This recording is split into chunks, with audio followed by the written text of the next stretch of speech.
Olá, vamos discutir um pouco as soluções desse nosso hands-on número 10. Vamos pegar primeiro o exercício 1. O exercício 1 se encontra aqui, na verdade, né? Então, era um exercício simples, em que era uma função chamada x1, que ela recebia dois parâmetros, um parâmetro que era uma lista e um segundo parâmetro que era um acumulador ACC. Basicamente, o que a gente vê é que a gente tem uma chamada, duas chamadas recursivas aqui, né? Que verificam se a lista é nula ou a função reduz em zero. E se ele vai pegando pela cabeça da lista, se a cabeça da lista é igual a zero, ou seja, se é par, se o resto da cabeça da lista por 2 é igual a zero, então se é par, basicamente o que ele vai fazer? Ele vai chamar recursivamente a função x1, passando como parâmetro a cauda da lista, né? E o acumulador inicial, que era zero, somando com a cabeça. Então, na prática, ele vai fazer o quê? Vai analisar todos os elementos da lista, e se o elemento for par, que ele vai tirando as cabeças, se o elemento for par, ele vai somando a, a, ao acumulador inicial. Se o elemento não for par, o que vai acontecer é que ele vai simplesmente pular o elemento e chamar recursivamente. Vou fazer um teste aqui, ó. Então, se eu chamar uma função x1, para uma lista qualquer, por exemplo, 1, 2, 3, 4. No caso de vocês tinham 8 elementos na lista, que a lista eram os dígitos do TIA. Vou passar o acumulador zero, que é o valor inicial. Ops, eu chamei desculpe. É x1, passar aqui a lista 1, 2, 3, 4, acumulador zero, e aí ele vai somar somente os números pares. Então, a resposta desse primeiro exercício era a soma dos elementos pares da lista que correspondia aos dígitos do seu TIA, né? Vamos passar para o exercício 2. Exercício 2, a gente tinha duas funções, tinha uma chamada x2 e tinha uma chamada pos. E aí a pergunta era em que reduz essa aplicação x2 de pos da lista, que é o seu TIA, e o próximo parâmetro do pos era o resto do maior valor do seu TIA, que era sorrisinho, por 8. Na verdade, os valores possíveis são de 0 a 7, o que sai desse remainder. Né? Basicamente, o que ele vai fazer? Essa função pos, né? Vamos dar uma olhadinha na implementação dela, que está aqui. Então, essa função pos, né, que recebe dois parâmetros, lista e n, o que ela vai fazer? Se o n for um valor inválido, menor que zero, ele vai retornar -1 como um flag. Se n é igual a zero, ele vai retornar o car da lista, ou seja, a cabeça. Então, na verdade, ele está considerando a lista com o índice iniciando em zero. Lembrando que em linguagens funcionais não tem uma regra para quando começa a indexação das listas. Depende do código que você faz. Em Scheme, Lisp, essas linguagens funcionais, a definição de lista é que tem cabeça e cauda. Se você quer indexar a cabeça com zero, beleza. Quem indexar com um, beleza também.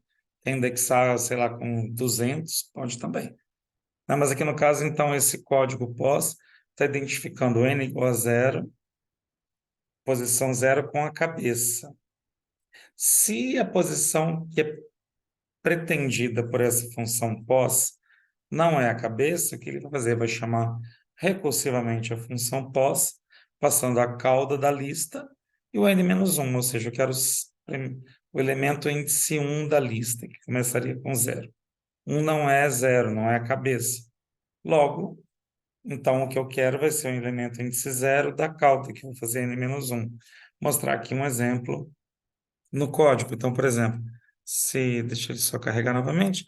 Se eu perguntar qual que é o pós da lista 1, 2, 3, 4, e eu quiser pós 3 passar com esse parâmetro 3, ops, acho que faltou dar um run aqui, ele perdeu vamos de novo. Pós a lista 1, 2, 3, 4, eu quero a posição 3, obviamente eu vou retornar 4. Posição 0 está 1, posição 1 está o 2, porque no meu código eu identifiquei que n igual a zero é a cabeça, né? Maravilha, então pós me retorna isso. Eu passo uma lista em uma posição iniciada de zero e ele me reduz no elemento dessa lista que está nessa posição. E aí o que que faz o EX2? Se vocês notarem, é o código clássico do fatorial. O EX2 reduz no fatorial de n. Então, o que esse exercício me traz é o fatorial do elemento que está na posição n da lista, considerando a lista começando a partir do zero. Então, por exemplo, se eu... Ops, coloquei coisas a mais aqui. Perdão. Né? Deixa eu tirar aqui. Deixa eu ver se eu não baguncei esse código. Acho que baguncei. Pronto, agora ele está certo, está certo. Acabei incluindo coisas sem querer. Então, se perguntar x2, como está na prova, né? Da prova não, no hands-on. Pós da lista 1, 2, 3, 4. E passar, sei lá, alguma coisa, remainder, como estava no nosso exercício 3,8. O que ele vai fazer? Esse remainder, na verdade, ele me garante que os valores que vão sair daqui são sempre de 0 a 7, já que seu tia tem 8 posições, uma lista de 8 dígitos. No caso aqui, esse 3 era o maior valor do tia de vocês, maior dígito do tia. Se caísse 8 ou caísse 9, ele pegar o resto, 8 ia virar 0, o 9 ia virar 1. Então, com esse remainder, eu garanto que os valores estão todos entre 0 e 7. Então, o remainder de 3 para 8 é 3. Estou fazendo como estava no hands-on. Então, eu quero saber, e pós de 3 vai me dar 4, que é o elemento que está na posição 3, considerando a lista começando a partir do zero, como está no código. E a x2 vai me dar o quê? O fatorial de 4, que é 24. Né? Então, é isso. E o terceiro exercício, aqui nesse vídeo a gente está comentando os exercícios mais objetivos, e depois vocês vão ver que tem um link para um código para uma possível solução não ótima do exercício 4, uma solução bem inocente até. Mas, fazendo aqui no vídeo do 1 ao 3, o que que nós temos? Eu quero um código scheme que me represente essa função, né? Que função é essa? Eu não sei. Tem um zoom muito alto aí. Eu tenho dois pontos notáveis aqui. Tem esse ponto que, por acaso, é o mínimo da função, que é x igual a menos meio, para y igual a 1,75. Eu tenho outro ponto que é esse aqui, para x igual a zero, y é igual a 2, né? Se vocês notarem, essa condição do x igual a zero e y igual a 2 funciona para essas duas aqui da direita. Por quê? O que que são essas funções? A primeira função aqui é o cubo. Então, a função cubo, dado um x, me retorna o cubo de x. Já não funciona, porque o cubo de zero não é 2. A segunda função tem um if.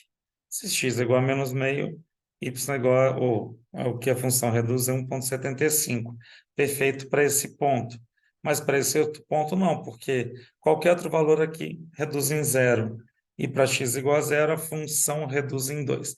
Então, essas duas hipóteses da esquerda estão mal, estão ruim das pernas. Restam talvez as duas hipóteses da direita.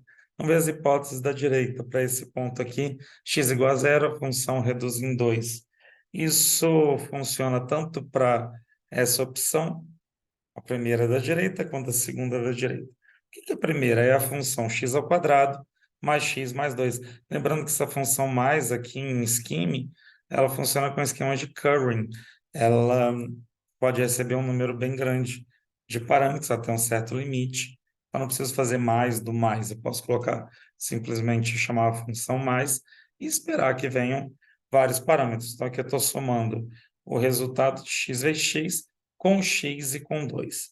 Assim como embaixo eu estou somando o resultado de x ao cubo e 2.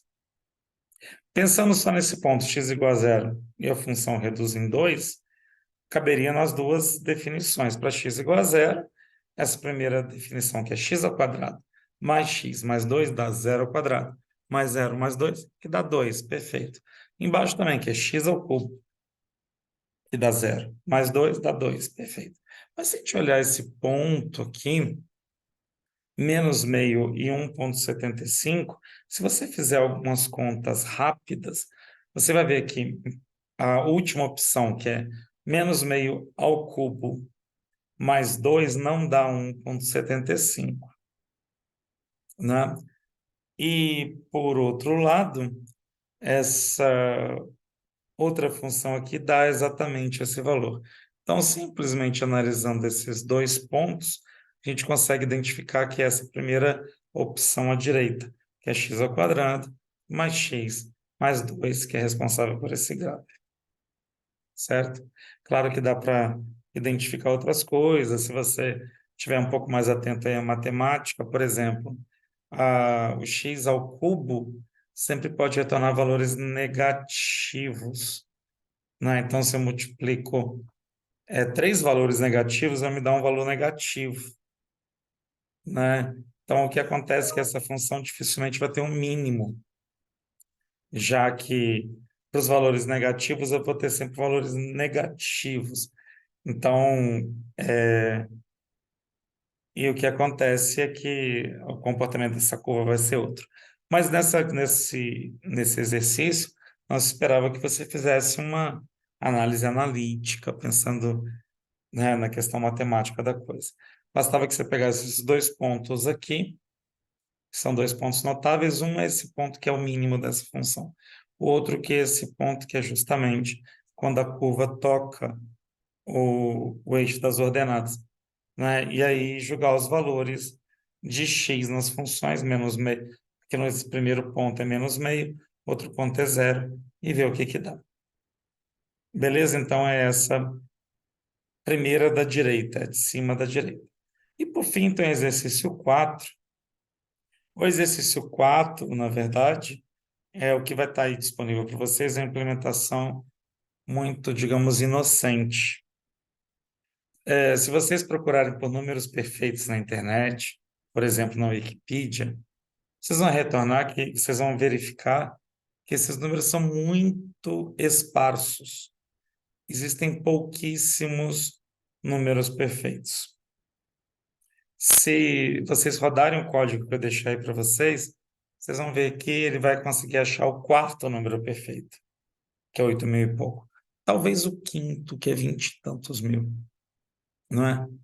E números perfeitos maiores, aí exigem um supercomputador ou exigem algoritmos mais eficientes, tá?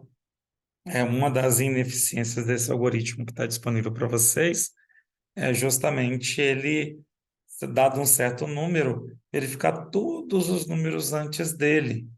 Sei lá, do número 100.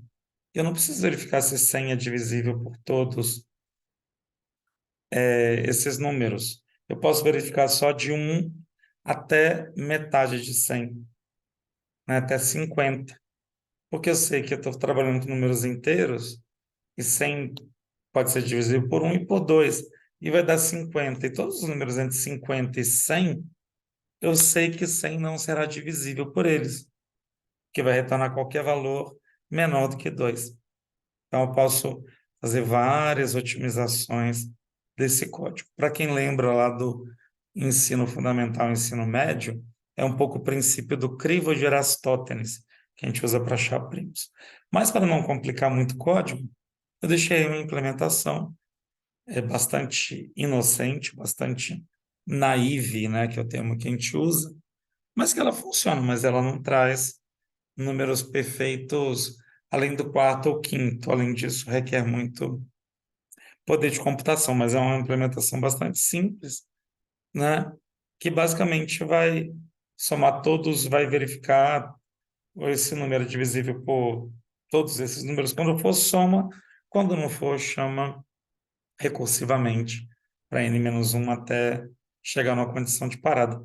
E é isso, né? Espero que tenha ajudado vocês a entenderem um pouquinho essa lista de exercícios que é o nosso hands-on, que valia 2 estrelinhas, meia estrelinha para cada